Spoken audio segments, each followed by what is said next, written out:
Assalamualaikum warahmatullahi wabarakatuh. Kembali lagi di channel saya Ira Aslita.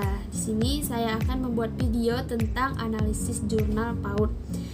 Video kali ini ditujukan untuk memenuhi tugas UAS mata kuliah analisis jurnal PAUD, PG PAUD angkatan 2017 Universitas Sriwijaya. Mata kuliah ini diampu oleh Ibu Dr. Randa Syabdaningsih MPD dan Ibu Mahyomi Rantina MPD. Selanjutnya langsung saja di sini saya akan menganalisis sebuah jurnal PAUD yang telah di-share oleh Ibu Ayu di e-learning, dan linknya adalah Setelah mendownload jurnal dari link tersebut, kemudian saya akan menganalisis jurnal tersebut berdasarkan acuan sistematika penulisan artikel ilmiah di jurnal PAUD yang digunakan sebagai materi kami untuk menganalisis jurnal dari pertemuan-pertemuan sebelumnya. Jadi di sini saya akan menganalisis jurnal berdasarkan acuan tersebut, yaitu acuan dari Sriwijaya sendiri. Namun jurnal yang saya analisis berasal dari universitas lain atau di luar Universitas Sriwijaya.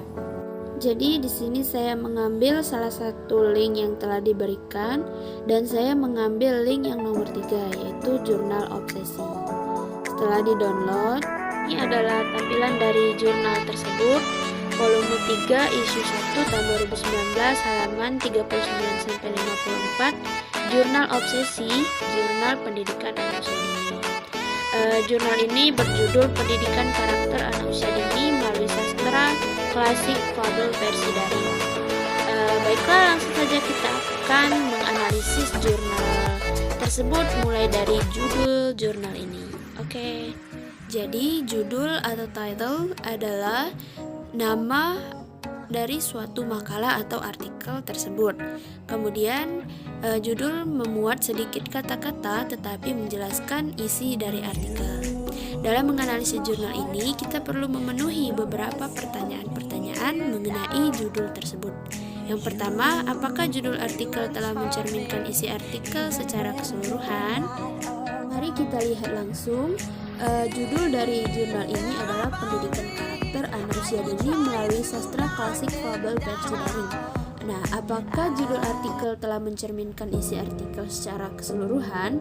Nanti kita lihat setelah membahas isi dari artikel ini sendiri, karena kita belum tahu sebelum kita membaca dari artikel ini. Untuk pertanyaan yang kedua, yaitu apakah jumlah kata pada judul artikel antara 5 sampai 14 kata? Kita lihat lagi pada judul tersebut.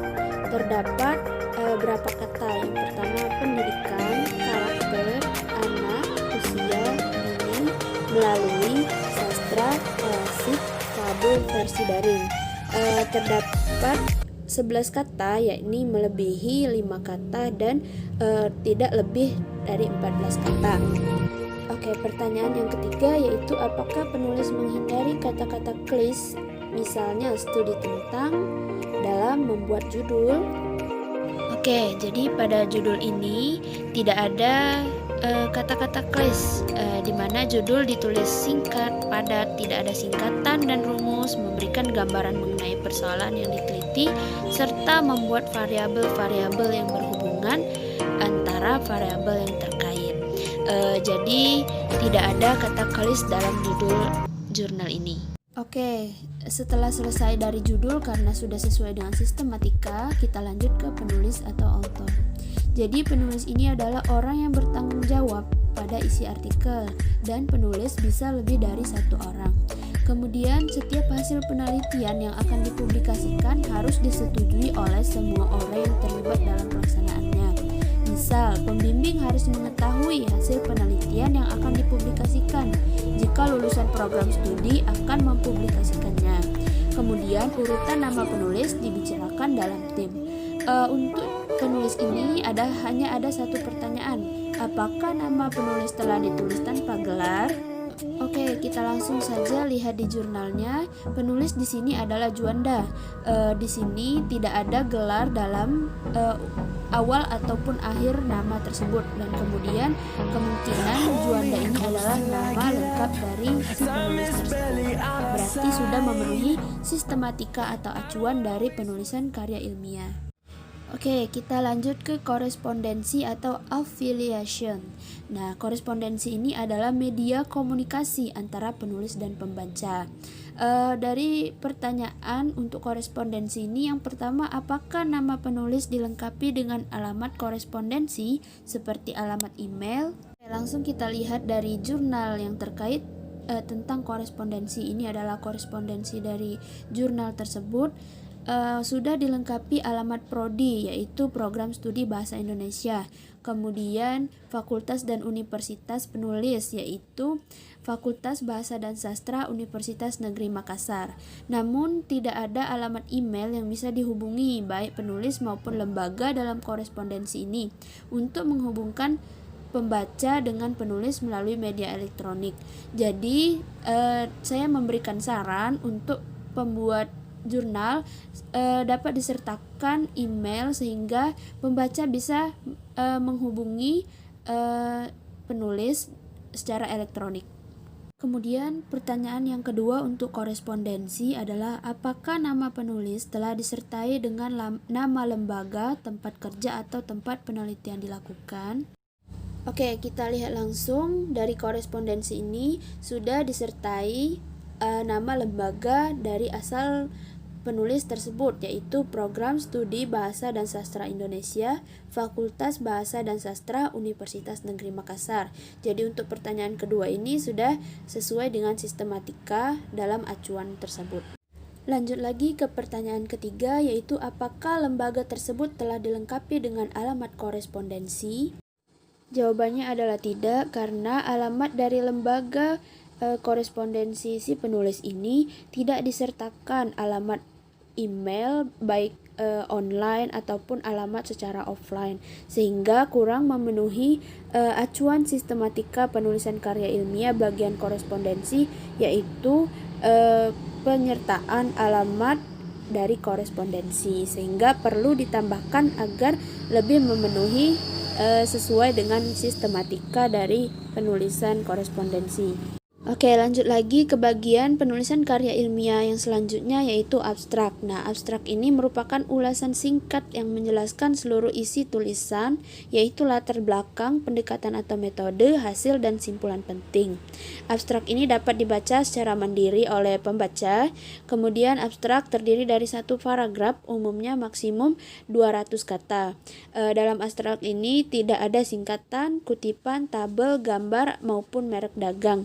Nah, abstrak ini terdapat dalam bahasa Inggris dan Indonesia atau bahasa Inggris Indonesia Arab jika tulisan berbahasa Arab.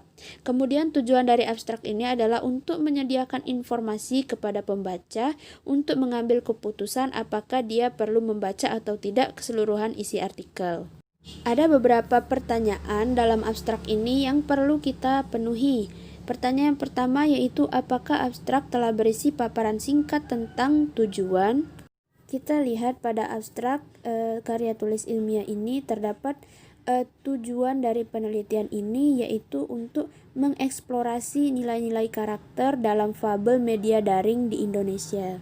Berarti untuk pertanyaan pertama sudah terpenuhi.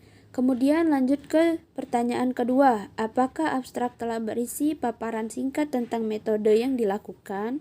Pada abstrak ini telah dijelaskan secara singkat metode penelitian, yaitu menggunakan penelitian deskriptif kualitatif, dan sumber data berasal dari web http repository kemendikbud.go.id, yaitu kumpulan fabel Sulawesi Selatan, dan teknik pengumpulan data menggunakan teknik non-interaktif dengan melakukan pembacaan intensif pada fabel dan melakukan pencatatan secara aktif dengan metode analisis isi. Validitas data. Untuk menguji validitas penelitian ini menggunakan teknik triangulasi data dan triangulasi metode. Kemudian teknik analisis data menggunakan model analisis interaktif, dan analisis data dilakukan dengan mengikuti model Miles dan Haberman tahun 1994, yaitu terdapat 5 poin dalam penjelasan abstrak ini. Berarti untuk pertanyaan yang kedua sudah juga bisa dipenuhi. Selanjutnya kita lanjut ke pertanyaan yang ketiga, yaitu apakah abstrak telah berisi ringkasan hasil? Kita lihat abstrak dari penulisan karya ilmiah ini tidak terdapat ringkasan hasil dari penelitian peneliti, sehingga pertanyaan yang ketiga tidak dapat dipenuhi dan disarankan untuk memberikan hasil atau ringkasan hasil dalam abstrak, karena ini yang menyebabkan pembaca memutuskan untuk melanjutkan atau berhenti di sini dalam membaca sebuah karya tulis ilmiah. Untuk pertanyaan ketiga tidak dapat dipenuhi. Kemudian lanjut ke pertanyaan keempat, apakah abstrak telah berisi kesimpulan? Kita lihat lagi, dalam abstrak ini juga tidak menyertakan kesimpulan dari penelitian si peneliti, sehingga pertanyaan keempat juga tidak dapat dipenuhi. Oke, lanjut ke pertanyaan kelima, apakah ada abstrak dalam bahasa Inggris? Dan langsung ke pertanyaan 6, apakah bahasa Inggris yang digunakan mudah dipahami? Dan jawabannya adalah iya, sudah terdapat abstrak dalam bahasa Inggris dan tentunya bahasanya sudah bisa dipahami atau mudah dipahami. Sehingga untuk pertanyaan kelima dan pertanyaan keenam sudah bisa dipenuhi. Dan lanjut ke pertanyaan ketujuh, yaitu apakah abstrak ditulis dalam satu alinea? Jawabannya juga iya, sudah kita ketahui dari awal bahwa abstrak dalam satu alinea. Kemudian lanjut ke pertanyaan ke-8, apakah jumlah kata dalam abstrak sesuai dengan kelaziman, yaitu paling banyak 200 kata. Dan setelah saya blok dan saya lihat jumlah katanya adalah berjumlah 200 kata. Sehingga untuk pertanyaan ke-8 ini dapat dipenuhi dan sesuai dengan sistematika, yaitu tidak melebihi 200 kata. Oke, selesai di abstrak, kita lanjut ke kata kunci atau keyword. Nah, kata kunci atau istilah yang dibahas adalah untuk mempermudah penelusuran artikel. Kemudian mempunyai makna yang khas dan jelas, 3-5 kata atau istilah yang dibahas dalam artikel. Kemudian ada di dalam judul atau bahasan dan sebaiknya mengacu pada thesaurus atau kumpulan istilah dalam satu bidang tertentu. Nah, pertanyaan yang pertama mengenai kata kunci adalah apakah ada kata-kata kunci? Dan pertanyaan kedua, apakah kata kunci berisi konsep-konsep penting yang dibahas dalam artikel? Oke, langsung kita lihat di sini sudah terdapat kata kunci dengan bahasa Inggris keyword. Dan untuk abstrak bahasa Indonesia terdapat juga kata kunci, namun terdapat tulisan keyword. Seharusnya jika dalam abstrak bahasa Indonesia ditulis dengan kata kunci, yaitu dalam bahasa Indonesia. Kemudian kata kunci tersebut sudah memuat konsep-konsep penting dalam karya tulis ilmiah tersebut sesuai dengan judul, yaitu fabel, karakter, dan anak usia dini, telah memenuhi kriteria 3-5 kata. Jadi untuk pertanyaan pada kata kunci ini sudah bisa terpenuhi semua. Lanjut lagi ke bagian karya tulis ilmiah, yaitu pendahuluan atau introduction. Nah, pendahuluan ini adalah undangan pada pembaca untuk menginvestasikan waktu membaca makalah. Kemudian batasi hanya pada hal-hal yang berkaitan langsung dengan kajian yang sedang dilakukan dan kontribusi khas yang dihasilkan. Yang selanjutnya, pendahuluan memuat latar belakang mengapa penelitian dilakukan, uraian permasalahan yang akan diteliti, dan status ilmiah disertai dengan sumber acuan. Kemudian pernyataan umum, tidak perlu sumber acuan, dan deskripsikan tujuan dengan jelas dan tidak bertele-tele yang memuat 2-4 paragraf saja. Untuk pertanyaan yang perlu dipenuhi dalam pendahuluan ini, yang pertama yaitu apakah bagian pendahuluan telah berisi paparan tentang masalah dan ruang lingkup. Kemudian pertanyaan yang kedua yaitu apakah bagian pendahuluan telah berisi paparan hasil kajian pustaka tentang perkembangan keilmuan yang terkait dengan bidang yang diteliti. Yang kedua, apakah bagian pendahuluan telah berisi argumentasi kenapa penelitian ini perlu dilakukan. Dan yang keempat, apakah bagian pendahuluan telah berisi rumusan masalah atau tujuan penelitian atau hipotesis jika diperlukan yang terpadu dalam paragraf-paragraf. Dan pertanyaan yang kelima adalah apakah bagian pendahuluan telah berisi paparan tentang hasil yang diharapkan. Dari pendahuluan ini dapat kita lihat untuk pertanyaan pertama yaitu paparan tentang masalah dan ruang lingkup. Nah, di sini sudah dijelaskan paparan tentang masalah mulai dari pembentukan karakter anak harus dimulai dari sejak usia dini hingga ke akhir paragraf pertama. Itu merupakan penjelasan tentang masalah dan ruang lingkup. Kemudian pertanyaan yang kedua, apakah pendahuluan telah berisi paparan hasil kajian pustaka tentang perkembangan keilmuan yang terkait dengan bidang yang diteliti.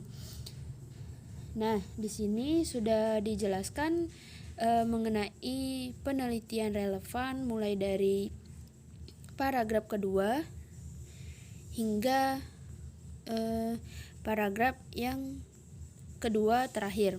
Kemudian pertanyaan yang ketiga mengenai apakah pendahuluan terdapat argumentasi kenapa penelitian ini perlu dilakukan. Nah, dari penelitian relevan yang telah dijelaskan tadi, kemudian penulis menyertakan argumentasi kenapa penelitian ini perlu dilakukan, yaitu terdapat dalam paragraf ketiga. Kemudian untuk pertanyaan yang keempat, adakah rumusan masalah atau tujuan penelitian atau hipotesis? Nah, di sini sudah dijelaskan tujuan dari penelitian ini berdasarkan penelitian relevan dan argumentasi dari penulis. Sudah terdapat dalam paragraf keempat dari pendahuluan ini.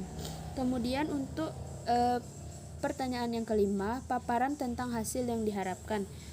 Untuk hasil yang diharapkan dalam penelitian ini belum disertakan oleh penulis karena di paragraf-paragraf selanjutnya hanya terdapat teori-teori saja yang menjelaskan mengenai pentingnya cerita fabel untuk anak usia dini.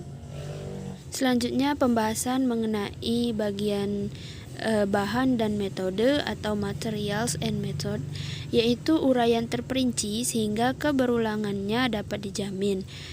Kemudian segala sesuatu yang dilakukan untuk membuktikan hipotesis, yaitu eksperimen, pengembangan program komputer, pengembalian sampel statistik, kuesioner, survei, dan lain-lain. Kemudian metode yang telah dipublikasikan, ditulis sumbernya, jika ada modifikasi dijelaskan. Kemudian kegiatan ditulis sesuai urutan pengoperasian dengan kalimat pasif, dan bahan analisis, cara penarikan sampel, prosedur analisis, pengumpulan data, cara perhitungan atau analisis sampai diperoleh hasil terolah diuraikan dengan terperinci. Kemudian untuk menjawab pertanyaan-pertanyaan, material apa yang digunakan, bagaimana cara menggunakannya, dan di mana serta kapan pekerjaan dilakukan. Kemudian yang harus diperhatikan dalam bahan dan metode ini adalah harus menulis secara detail. Jika orang lain ingin mengulang, tidak ada informasi yang hilang. Kemudian harus ditulis secara naratif, bukan daftar instruksi seperti di cookbook. Nah, untuk pertanyaan pada bahan dan metode ini adalah apakah bagian metode telah berisi paparan tentang prosedur penelitian secara jelas sehingga penelitian dapat diprediksi? Oke, dalam poin metodologi pada karya tulis ilmiah ini sudah dijelaskan tentang prosedur penelitian dalam penelitian ini. Terdapat pada akhir paragraf, yaitu yang pertama melakukan identifikasi cerpen sebagai objek penelitian. Yang kedua, melakukan reduksi data. Yang ketiga, menyajikan data. Yang keempat, menginterpretasikan data yang diperoleh sesuai teori. Dan yang terakhir, menyusun simpulan. Oke, selanjutnya yaitu bagian hasil riset atau result, yaitu meringkas data dari eksperimen tanpa mendiskusikan implikasinya. Kemudian terdapat tabel, grafik, foto, dan lain-lain harus memiliki penjelasan di teks. Dan yang ketiga, pilih bentuk yang paling informatif bagi pembaca. Yang keempat, data dalam tabel tidak dipublikasikan di gambar atau grafik dan sebaliknya. Yang kelima, gambar dan tabel harus dinomor secara terpisah. Dan yang keenam, setiap gambar dan tabel harus memiliki judul atau penjelasan. Untuk pertanyaan dari bagian hasil riset ini terdapat dua, yaitu yang pertama, apakah hasil telah dipaparkan dalam bentuk yang mudah dipahami atau dalam bentuk tabel dan atau gambar selain dalam bentuk verbal. Yang kedua, apakah tabel atau gambar telah disajikan dalam bentuk yang mudah ditangkap maknanya sehingga selalu akan diingat. Oke, dari poin hasil dan pembahasan ini kita akan melihat ada beberapa bagan, yaitu tabel, pendidikan, karakter, fabel. Nah, di sini tabel tersebut mudah dipahami dan mudah ditangkap, di mana sudah terdapat judul, singkatan, karakter, dan di bawahnya terdapat kolom yang berisi tentang penjelasan dari poin-poin yang di atasnya, sehingga tabel bagan ini mudah dipahami dan mudah ditangkap oleh pembaca. Lanjut lagi ke poin pembahasan atau discussion. Nah, di sini pembahasan tidak melulu merupakan pernyataan ulang dari bagian hasil dan harus memuat interpretasi dari data. Kemudian mengaitkan dengan teori dan pemahaman yang ada sampai sekarang dan menjelaskan logika yang memungkinkan Anda menerima atau menolak hipotesis awal Anda. Kemudian menjelaskan apa arti dari hasil yang Anda peroleh dan mengapa berbeda dengan hasil orang lain. Dan hasil dan pembahasan juga bisa dijadikan satu atau research and discussion. Untuk pertanyaan pada pembahasan ini, yang pertama, apakah sudah ada bagian pembahasan? Kedua, apakah hasil analisis telah ditafsirkan secara substantif? Yang ketiga, apakah hasil analisis telah dibandingkan dengan temuan penelitian sebelumnya yang sejenis? Yang keempat, apakah hasil analisis telah dibandingkan dengan teori terkait untuk mengarah pada verifikasi teori tersebut? Dan yang kelima, apakah implikasi hasil penelitian telah ditemukan? Kita langsung lihat saja jawabannya pada poin pembahasan pada karya tulis ilmiah ini, dan sudah terdapat poin pembahasan. Kemudian dalam pembahasan ini sudah terdapat hasil analisis yang telah ditafsirkan, yaitu pada paragraf ketiga. Di sini sudah terdapat hasil penelitian ini. Kemudian hasil penelitian ini juga sudah dibandingkan dengan penelitian sebelumnya dan terdapat implikasi yang telah ditemukan dalam penelitian ini, sehingga untuk semua poin pertanyaan pada poin pembahasan sudah dapat terpenuhi. Dan berikut adalah beberapa ulasan mengenai pembahasan pada penelitian ini. Kemudian poin selanjutnya yaitu simpulan atau conclusion, yaitu merupakan pembuktian hipotesis Anda. Kemudian ditulis ringkas yang memuat informasi yang cukup sehingga pembaca mengetahui bahwa Anda telah membuktikan hipotesis Anda dan mengetahui kelebihan dan kekurangan metode Anda. Kemudian catatan-catatan lain seperti kekurangan-kekurangan yang ditemukan dalam metode Anda, kemungkinan penelitian lebih lanjut, potensi-potensi yang dimiliki metode Anda dapat dimasukkan. Adapun pertanyaan yang harus dipenuhi dalam simpulan ini, yang pertama, apakah simpulan mengandung sesuatu yang baru dalam bidang yang diteliti? Dan yang kedua, apakah simpulan terkait langsung dengan masalah penelitian yang dirumuskan?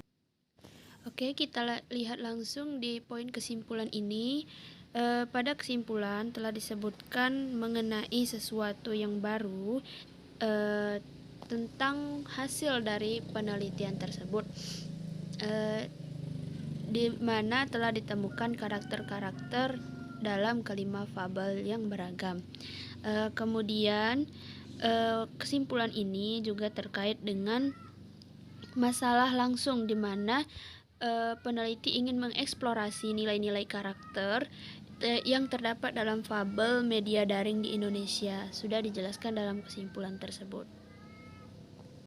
Oke, selanjutnya pada poin daftar pustaka atau reference, yaitu harus menulis semua publikasi yang direfer langsung. Kemudian untuk artikel biasa, referensi lebih kurang 20 adalah jumlah yang wajar. Adapun adanya referensi baru atau lama juga memunculkan kepercayaan yang berbeda pada makalah Anda. Kemudian adanya makalah kita di referensi sangat berpengaruh pada tingkat acceptance paper kita. Dan cara penulisan referensi bervariasi menurut jurnal. Kemudian usahakan mendapatkan jurnal 1 kopi artikel yang terbit dalam jurnal tersebut dan atau mendapatkan cetak lepas dari jurnal tersebut. Untuk pertanyaan yang harus dipenuhi dalam daftar pustaka ini, yang pertama, apakah cara pengacuan dalam teks telah menggunakan satu sistem secara konsisten? Kemudian, apakah daftar pustaka berisi semua pustaka yang diacu dalam teks? Yang ketiga, apakah pustaka yang diacu lebih banyak berasal dari sumber primer daripada yang sekunder atau umum? Yang keempat, apakah pustaka yang diacu lebih banyak berasal dari sumber yang diterbitkan 10 tahun terakhir? Dan yang kelima, apakah semua pustaka yang diacu relevan dengan masalah penelitian? Bisa kita lihat dalam daftar pustaka, sistem yang digunakan adalah sistem apa, kemudian semua pustaka yang terdapat dalam teks ini berasal dari sumber primer.